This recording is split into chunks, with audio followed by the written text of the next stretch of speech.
Então, eu queria iniciar agradecendo o convite de vocês, dizer que eu me sinto muito representado pela diretoria, sei com a dificuldade que deve ser, né, num grupo tão diversificado do ponto de vista do pensamento, né, das ideias, e você conseguir manter a cordialidade e manter os objetivos mesmo, né, desse grupo temático. Queria pedir para Jonatas ou alguém me interromper, caso eu vou levar a apresentação como se o tempo desse, né? E aí, caso eu esteja me alongando muito, aí vocês podem chamar aí a atenção e pedir para eu adiantar, né? Dar uma adiantada na apresentação. Uma terceira coisa que eu queria falar é que eu não tenho muita prática, né? Eu, na verdade, minha trajetória em história é meio estranha assim. Na verdade, eu acabei fazendo 2 cursos, fiz o mestrado e o doutorado em História, a graduação, mestrado e doutorado, mas acabei também fazendo o curso de administração, e isso me levou a trabalhar na área de administração, né, na administração pública. Então, eu sou alguém que tive pouco tempo de sala de aula, e também não sou de fazer lives ou coisas desse tipo. Então,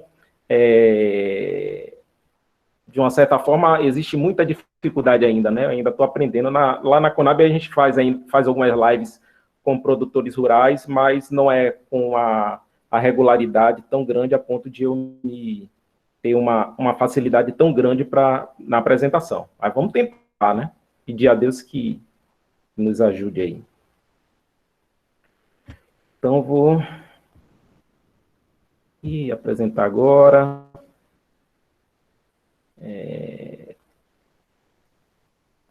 Tela inteira. Compartilhar.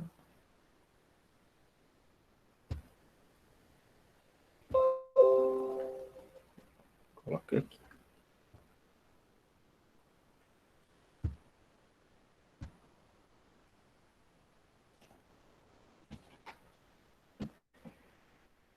Então, o tema do nosso encontro de hoje é o historiadores e seus fatos. E é um tema bastante recorrente, assim, dentro das discussões sobre teoria da história, essa relação entre o historiador, né, e os fatos históricos.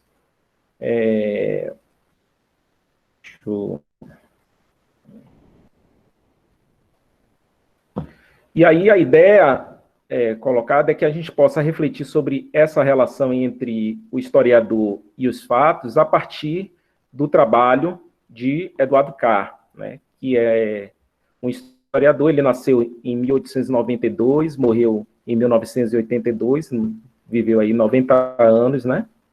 E ele é um historiador inglês, trabalhou no início de sua carreira como diplomata, então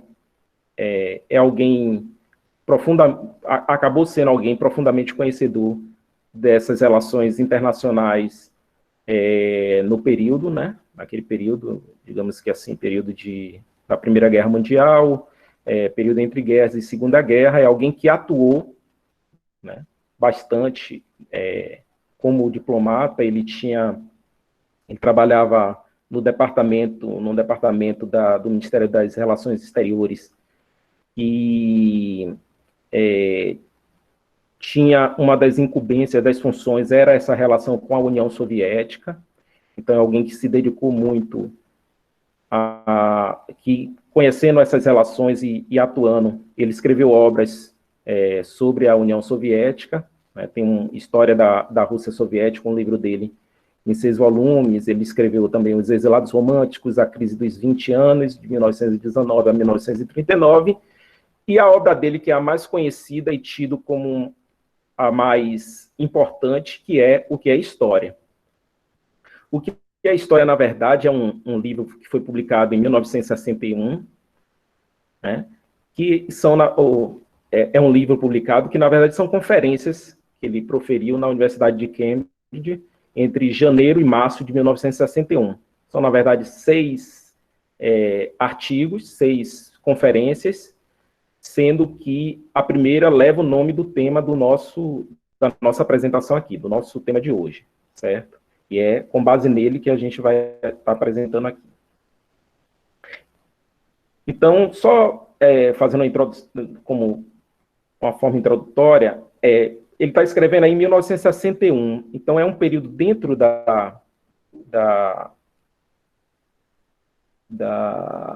reflexão sobre a história, em que você tem um período de essa primeira parte do século XX de crítica ao paradigma, né, que foi, digamos assim, que era prevalecente, né, era dominante durante o século XIX.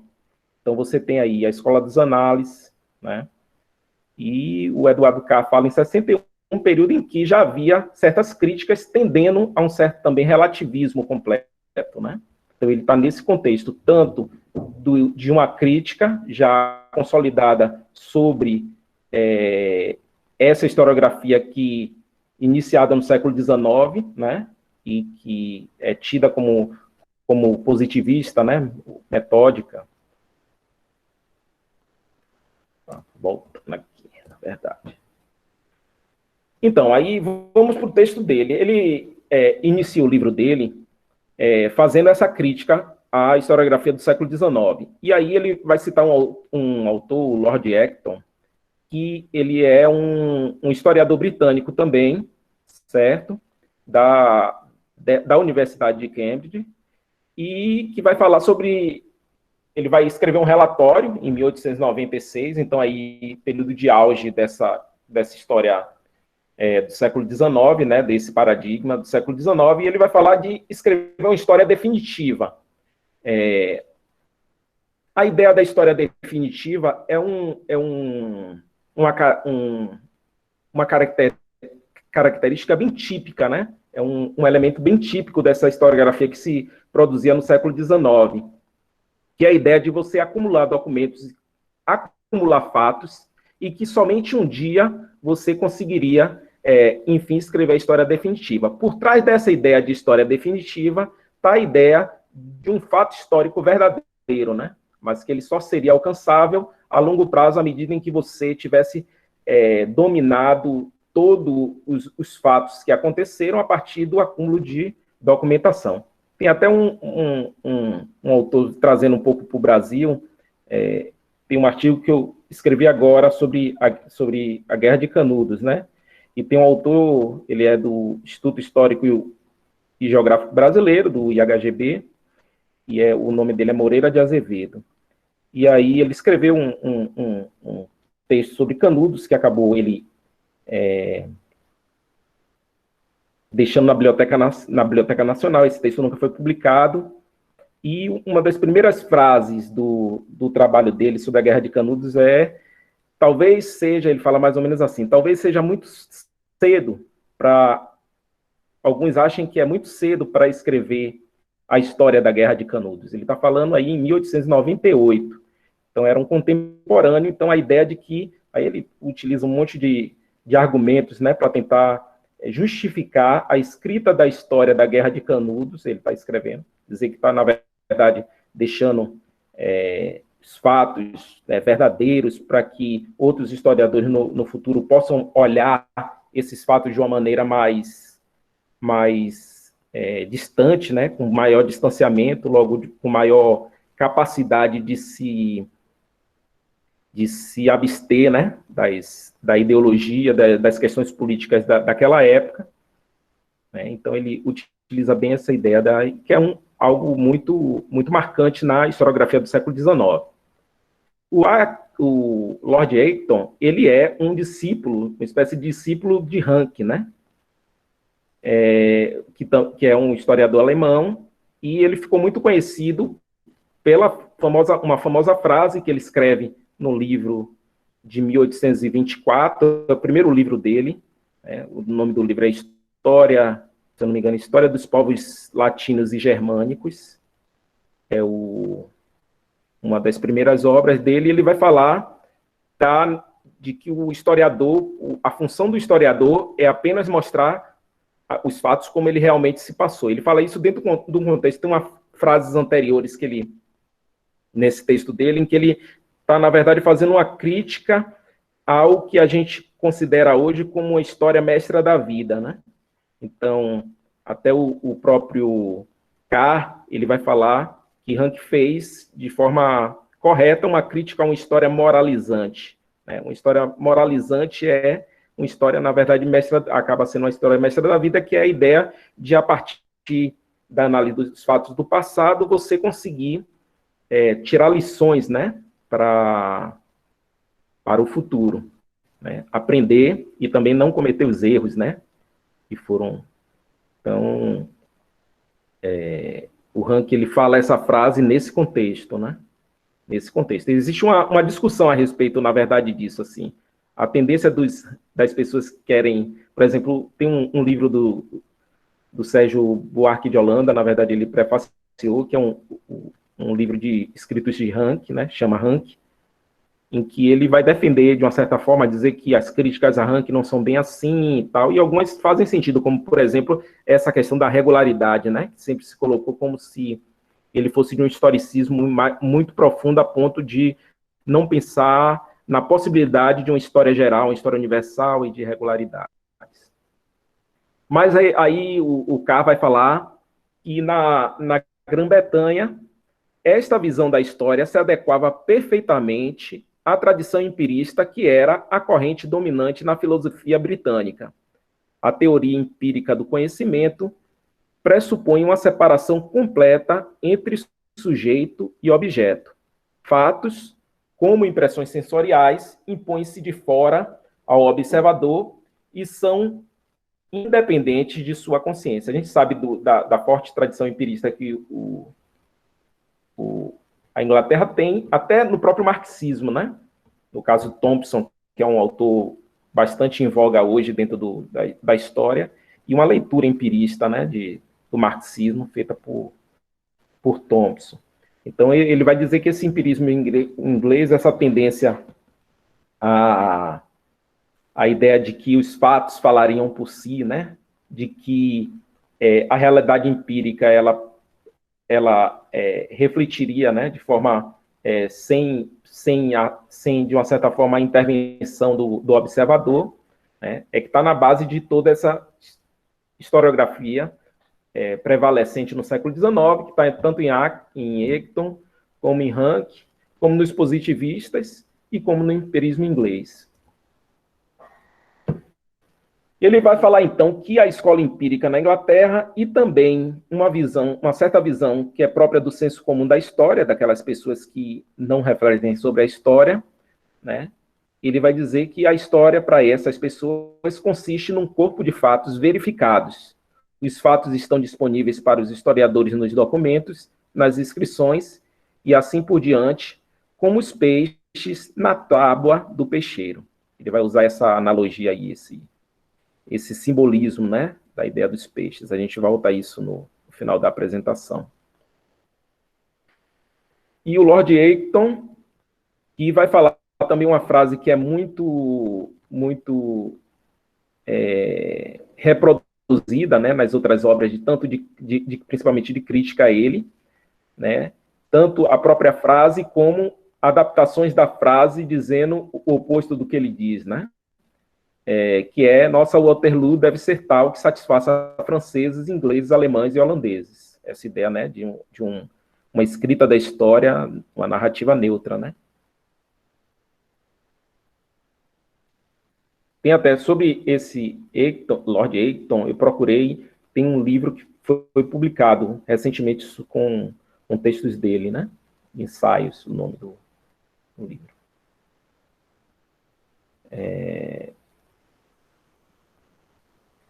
Então, ainda sobre a questão do fato histórico, da forma como eles tratam, é interessante, no texto de Carr, ele começa entrando nessas questões mais epistemológicas da história, mas aí chega no momento que ele diz, eu não vou falar disso. Depois ele acaba voltando de uma certa forma. Mas aí ele faz uma outra pergunta, né, distinta, que está ligada a ela, mas não é diretamente. Ele fala assim, nem todos os fatos sobre o passado são fatos históricos, ou tratados como tal pelo historiador. E aí ele se pergunta, qual o critério que distingue fatos da história de outros fatos do passado? O que é um fato histórico? Então, a natureza da pergunta já é outra aí.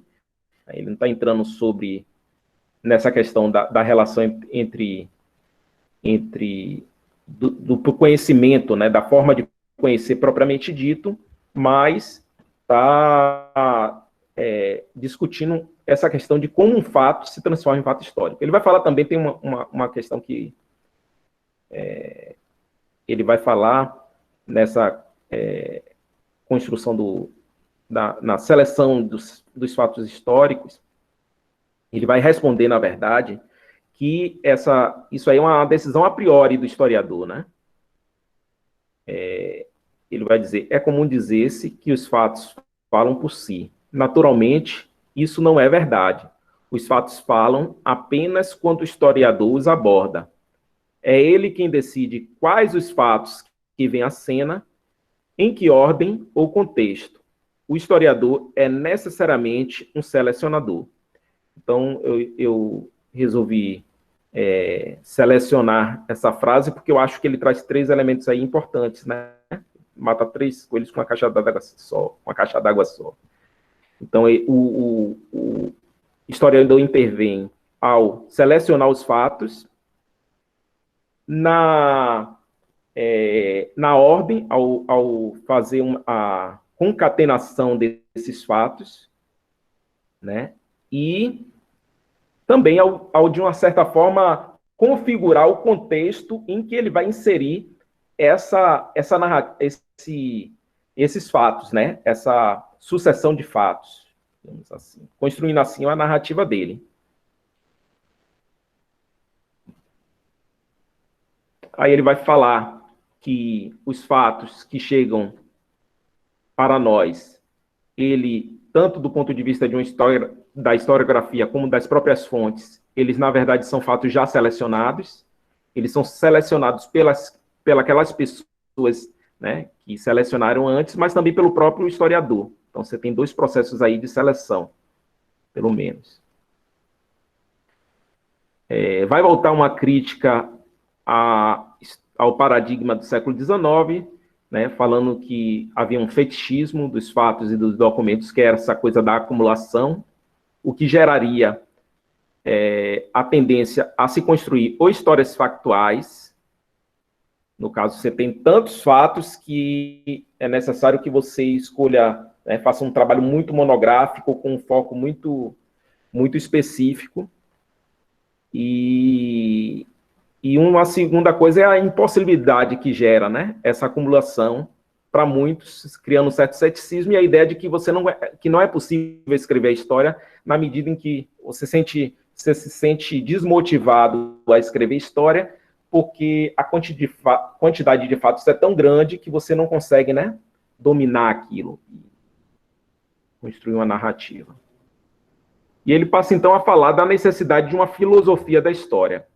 Tem uma coisa assim, ele não define muito claramente de que forma ele está utilizando esse termo.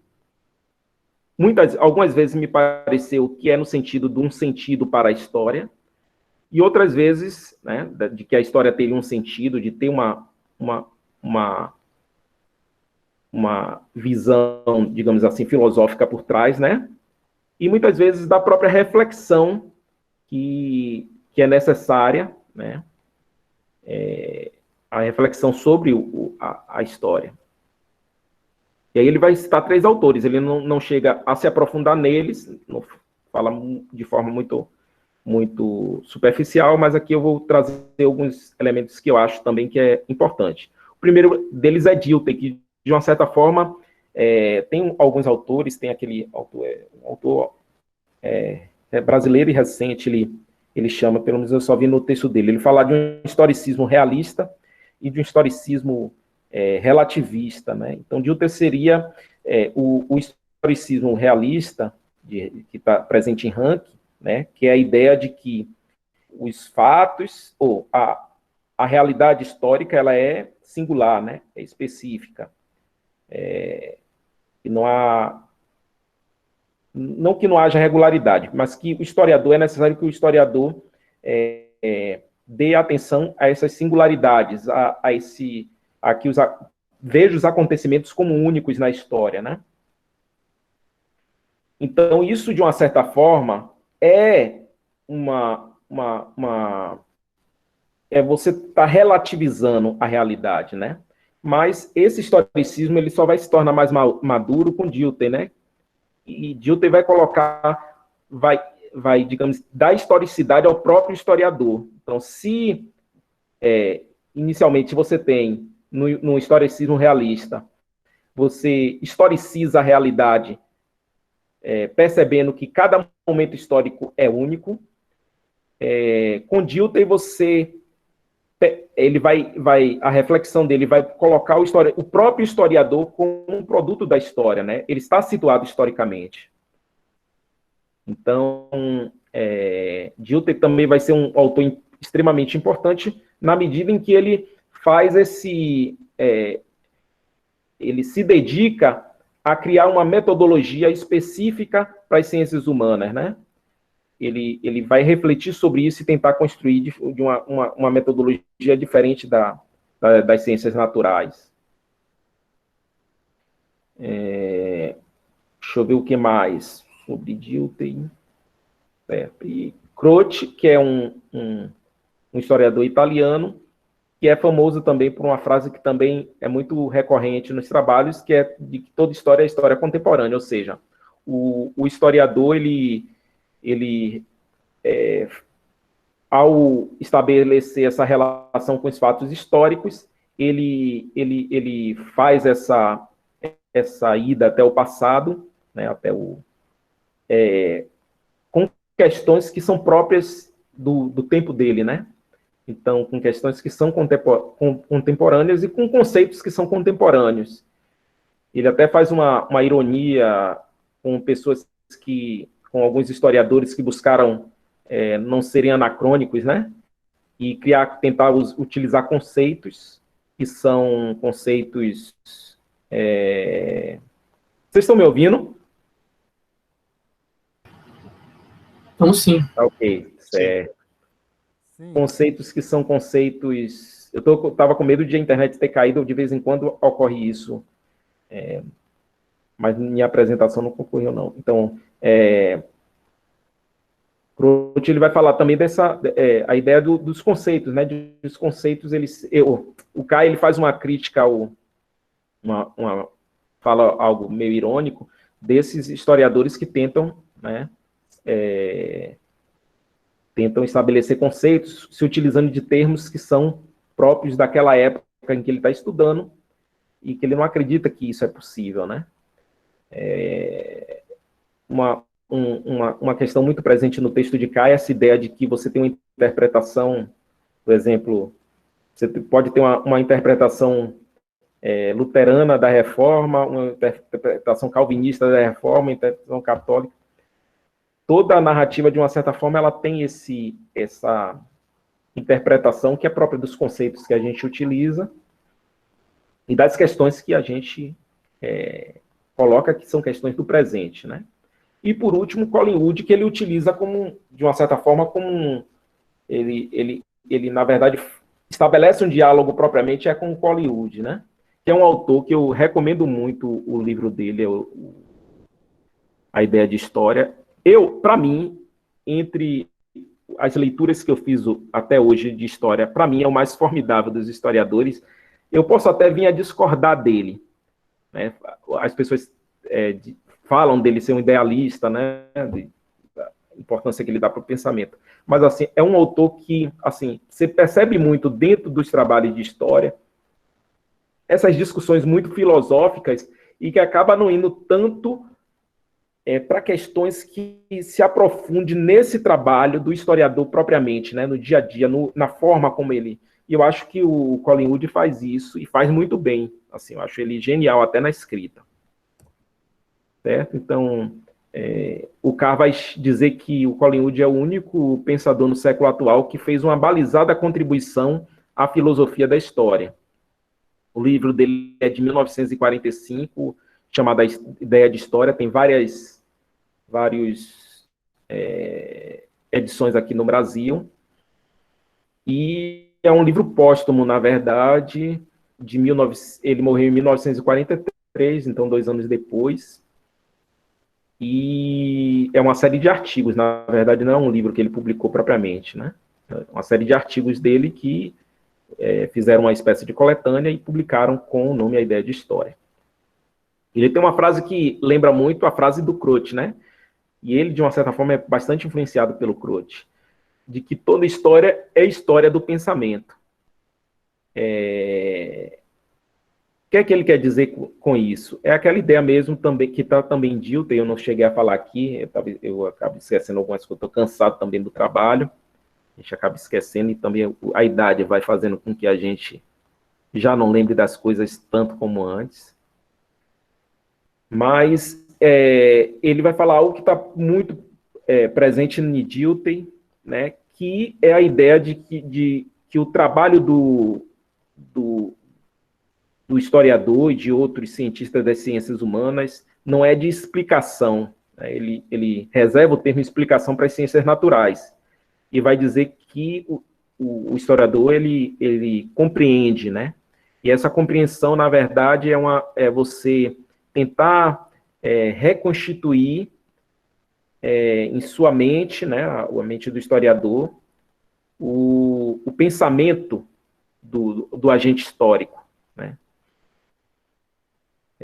Para facilitar isso, eu gosto muito. Weber é um autor que eu lia bastante há algum tempo atrás, e o Weber tem ele utiliza daquela metodologia dos tipos ideais, e ele estabelece quatro tipos ideais para as ações, e aí ele fala de uma ação direcionada a fins, né, que é aquela ação mais maquiavélica, em que você você quer chegar a um fim, então você estabelece os meios para se chegar até ela, o direcionado a valores, que é a ação mais ética, a ação afetiva, né, quando você age através das emoções, e a ação tradicional, que é aquela ligada à tradição, né, aos costumes, e, digamos, numa sociedade tribal. Ele vai analisar a história também, o Weber, ele analisa a história a partir dessa ideia, né, de que relações tradicionais foram sendo, avançando para uma racionalização, né. Então, você tem relações bem mais ligadas à ideia de uma razão ética e de uma razão para fins, do que propriamente de relações tradicionais. Mas, voltando aqui a Colin Wood, então, Colin Wood, para ele, toda história é a história do pensamento, e seria papel do historiador fazer essa busca, né, para entrar na mente do agente da história. Então, a história é a revalidação da mente do historiador, do pensamento cuja história ele está estudando. Vou tentar ler aqui, para mim está uma página na frente, porque eu estou compartilhando. Aprender o pensamento que está por trás do passado. Então, é a ideia de aprender, né? Aprender o pensamento que está por trás do passado. Teria papel do historiador. O Colin Wood ele vai concordar com algumas coisas de Colin Wood, na verdade, da leitura que ele faz de Colin Wood, e discordar de algumas outras, né? Então, o que é que ele concorda? Ele vai dizer que os fatos da história nunca chegam para nós puros, assim como Colin Wood coloca, né? Eles são sempre refratados através da mente do registrador. Quando pegamos um trabalho de história, a nossa primeira preocupação não deve ser com os fatos que ele contém, mas com o historiador que o escreveu. Segundo ponto, que ele concorda, que é a necessidade do historiador de usar a imaginação para compreender a mente das pessoas com as quais está lidando e o pensamento que conduz os seus atos. Só chamando a atenção aqui que imaginação, tanto para Colin Wood como para cá, não é uma imaginação fantasiosa. Você estabelecer qualquer fato, né? Qualquer interpretação para a realidade. E nisso está a base dele, né? Essa tentativa de conciliar a objetividade com subjetividade, né? Então, imaginação não significa você poder falar tudo sobre a história. O texto, para mim, o mais primoroso do Colin Wood é um texto chamado A Imaginação Histórica, em que na verdade, por exemplo, tem sacadas dele que eu acho interessante, da ideia de você deduzir a partir de fatos, né? Mas isso é uma outra questão. Não vou entrar aqui em Collingwood, aqui não. Não é o nosso objetivo. Então, o terceiro ponto que ele vai concordar é: podemos visualizar o passado e atingir nossa compreensão dele somente através dos olhos do presente. Aí, concordando tanto com Collingwood como com o Croce, né? E os perigos que ele vê na visão de Collingwood. Como eu falei, eu acho que é uma leitura, há uma tendência dos historiadores para fazer uma crítica a seus antecessores, de meio estigmatizar, né, o pensamento, e eu não acho que o Collingwood ele é um idealista completo, não. Ele coloca uma certa ênfase, mas eu acho, inclusive, ele muito cientificista, né? Pelo menos do que eu li até agora, eu acho isso. Então, ele fala: o fato de se enfatizar o papel do historiador na elaboração da história tende a rejeitar qualquer objetivo da história. A história não tem significado. Concluir que, porque a interpretação desempenha, está falando dos perigos, concluir que, porque a interpretação desempenha um papel necessário no estabelecimento dos fatos e porque nenhuma interpretação é completamente objetiva, qualquer interpretação é tão boa quanto outra, e que os fatos da história não são, em princípio, responsáveis pela interpretação objetiva. E, por último, ele vai criticar uma visão pragmática da história. Como a história está ligada a questões contemporâneas, ela deve servir a algum propósito atual. A validade do conhecimento depende da validade do propósito, sem nenhum compromisso, né, com a realidade, com a objetividade. Como eu disse, eu acho que, de uma certa forma, a visão de Collingwood sobre a história não leva tanto a esses perigos, não. Não acho, não. E, por fim, a conclusão do autor.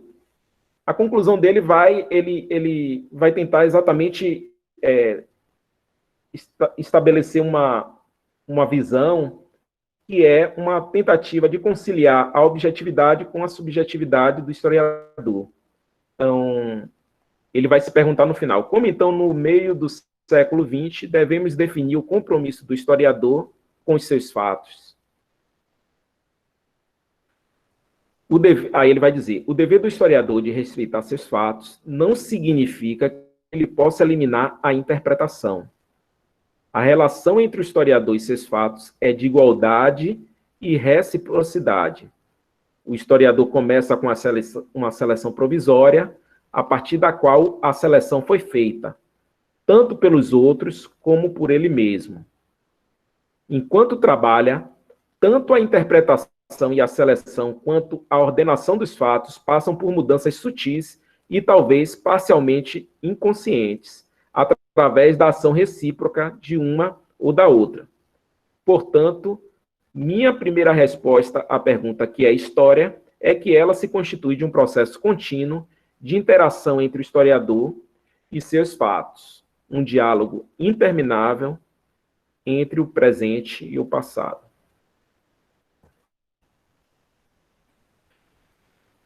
Terminamos, então. Eu, na verdade, só trouxe aí algo que fica para a nossa própria reflexão, né? Me chamou muito a atenção essa analogia que ele faz entre o historiador e o pescador, né? E aí me lembrou muito uma passagem bíblica. Na verdade, vou ler para vocês muito mais como uma